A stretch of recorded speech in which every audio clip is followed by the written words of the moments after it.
Hello and welcome. Now I will introduce you a fundamental circuit in electrical and electronic engineering, which is called a resonant or tuned circuit. So the resonant circuit basically composed of R, L and C elements, and the response characteristics typically look like this. So the response could be either voltage or current, and we generally observe this response with a wider frequency range, and for a certain frequency the response came maximum, and this sort of curve we call them a resonance curve. And also you are quite familiar with this phenomena. The radio or television receiver has this resonance curve, and that's why whenever we want to see a particular channel or we want to tune our radio with a particular broadcast station, you obviously notice that we have some sort of this sort of knob, and we generally rotate that knob to tune it with a particular channel. And how do we do that? We generally tuning frequency, because every broadcast station has some sort of frequency ranges, and in our radio, in ordinary radios or previous televisions, we generally tune to that particular broadcast station's frequency. So that is written here. The radio television receiver has a response curve similar to the resonance curve that I just showed. When the receiver is set or tuned to a particular station, it is set on or near the frequency FR. So in previously here, this resonant frequency, here we generally want to tune our devices so that we can get connected to that particular station. Here, since we generally tune this circuit, that's why we call them as tuned circuit, because we tune it to particular resonance frequency or close to resonance frequency. That's why we call them tuned circuit. And also this tuning is not in electrical or electronic system, it is also available in mechanical system. So in mechanical system there is some sort of frequency, I call them natural frequency. So every system has some sort of natural frequencies, and a quite common example is that for example, there is a bridge that was being constructed, and a pulsating gale, that means a high wind, set the bridge into oscillation at its natural frequency. So whenever that wind set oscillation at its natural frequency, resonance occurs, and at resonance, as I previously showed you, that the response came to maximum. So the oscillation or the vibration goes to maximum, and that broke the bridge. And similar type of example I think you are already introduced in intermediate physics classes. In Bengali medium, the resonance you probably read it in Bengali term at অনুনাদ. So অনুনাদ and resonance both are the same term. One is Bengali and another is English. So in resonance circuit, we should have inductance and capacitance as well.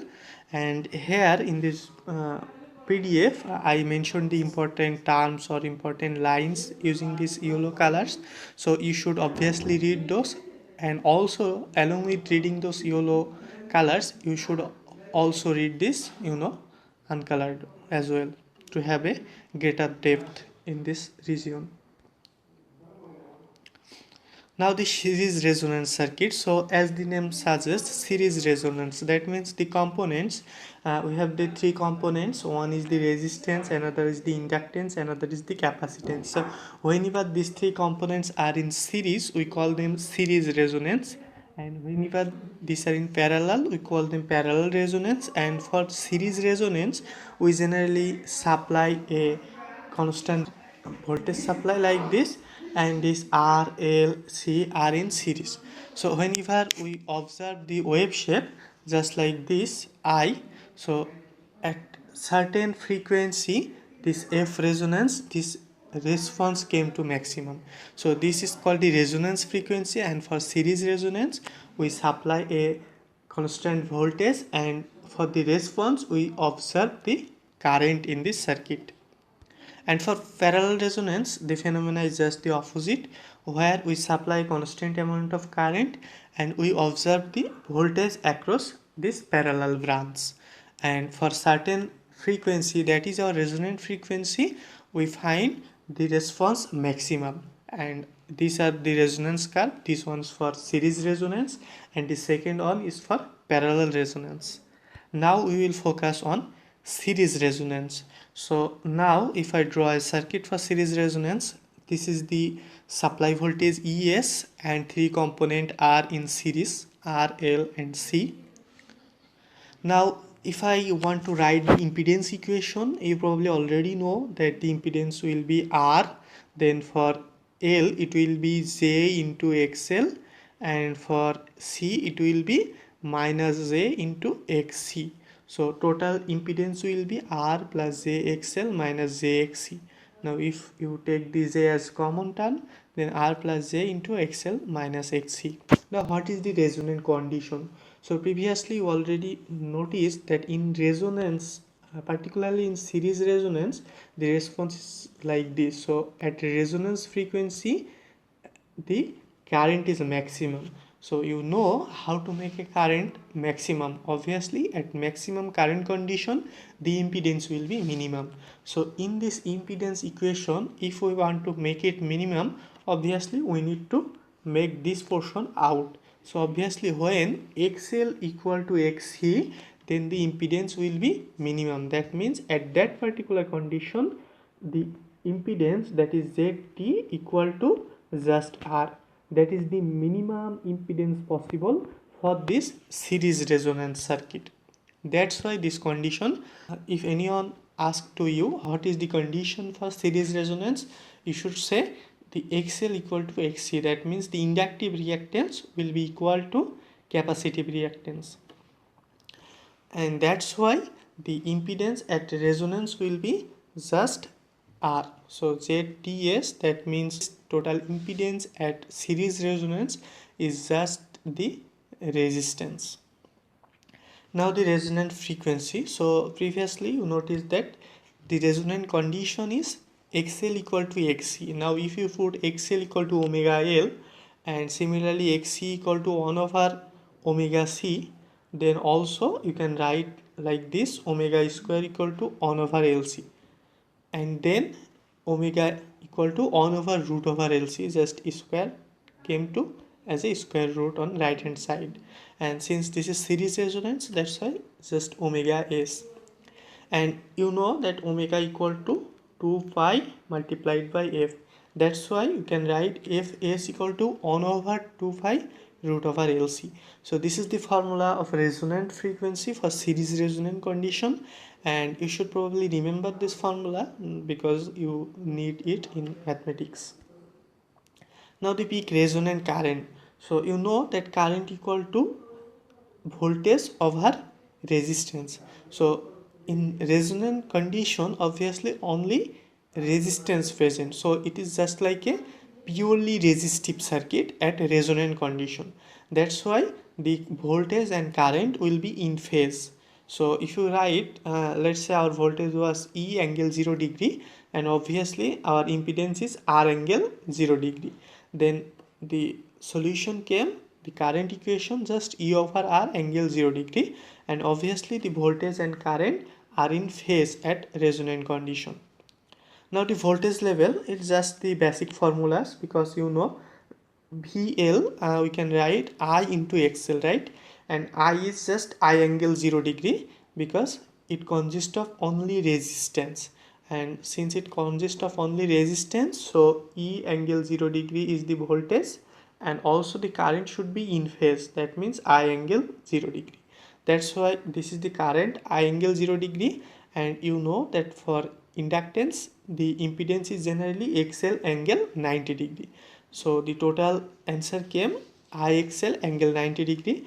And similarly, if you calculate the VC, that is voltage across the capacitance, then it will result you IXC angle minus 90 degree. So if you notice, these two are 180 degree out of phase, and if you plot them, let's say this is VL, because VL is IXL angle 90 degree, so this is 90 degree, and if you plot VC, and VC was minus 90, so this is minus 90 degree angle. And now if you compare between these two, so there is a 180 degree difference, right? So that means they are 180 degree out of phase to each other. Now our phasor diagram. So this one is actually the phasor diagram, so probably you can understand it. So initially our current I and E both are in phase, that means no phase difference between these two, and obviously the voltage drop is just the VR, the voltage drop across the resistance, and the VL and VC are equal and opposite to each other. That means they are equal in magnitude but they are opposite in phase, that is 180 degree out of phase. So this is the phasor diagram, and now move on to power diagram. Obviously the total apparent power in there are different types of power. One is apparent power, real power, reactive power. So the total apparent power is equal to the average power dissipated in the resistor. Why? Because we know that XL equal to XC at resonance condition. So obviously the reactive power will also be equal, because the reactive power in XL will be I square XL, and similarly reactive power at capacitance will be I square XC. So obviously these two reactive power will also be equal. Since these two reactive power are equal, so obviously the apparent power is just equal to the average power. That's why our real power, that is I square R, this is also equal to our apparent power just voltage multiplied by current, that is EI. E was our supply voltage and I is our series current. So this is our apparent power, and this is also equal to power to resistance, that is I square R. Now if you want to calculate the power factor, that is cos theta, and you probably know that power factor is, we can write a real power divided by apparent power. So our real power was just EI, I can write, since here P equal to I square R into EI, so EI divided by also the apparent power EI. That's why the power factor came to 1. Also, if you want to avoid this calculation, you can also write the power factor 1. Why? Because you know that at the resonance condition our circuit becomes the purely resistive circuit, right? And for purely resistive circuit the power factor generally 1, and you already know from previous lectures. This is the power diagram where this one is the just the real power and also the apparent power, both are equal, and QL and QC, that means the reactive power, both are equal in magnitude but in opposite phases, in opposite directions. Now if you want to plot them, so let's say this is the plot. So first of all I'm plotting it here.